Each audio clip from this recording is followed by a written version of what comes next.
Guns laid out here on this table, all illegal, and according to the Bureau of Alcohol, Tobacco, Firearms and Explosives, heading to the Mexican cartels straight from the streets of Columbus. These are very dangerous weapons. They're large caliber weapons. They're capable of inflicting significant harm in a large capacity. Special Agent Thomas Greco says his team is working around the clock to get illegal weapons like these off the streets. When firearms are recovered, we trace firearms that are recovered, meaning that we use the serial number data to find out where the firearms were purchased. He says they have stopped thousands of guns from making their way to Mexico. He tells me guns and ammunition like these are a favorite of the cartels. So far this year, the ATF says it's prevented 9,700 guns from getting into the wrong hands. Do you have any comparison numbers from last year to this year showing that the investigation is working into collecting these weapons? So what I can tell you is that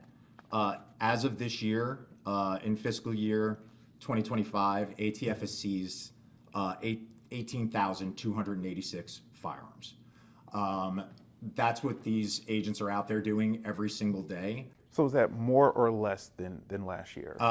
So I don't have comparative data from 2024, but I can tell you the numbers from this year. He also couldn't speak much about what led to this seizure or the investigation that is ongoing. These firearms were seized as part of an investigation in the Columbus Field Division when an individual was arrested who was suspected of conspiring with cartel members and transnational organizations to purchase these weapons and transport them to Mexico for distribution. The work the ATF does is in partnership with other agencies. Greco says illegal gun activity is happening here in Ohio, and they're working to stop the flow of guns from the U.S. to Mexico.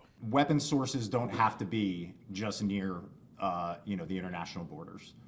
It can happen anywhere. It can happen here. It can happen mostly anywhere else.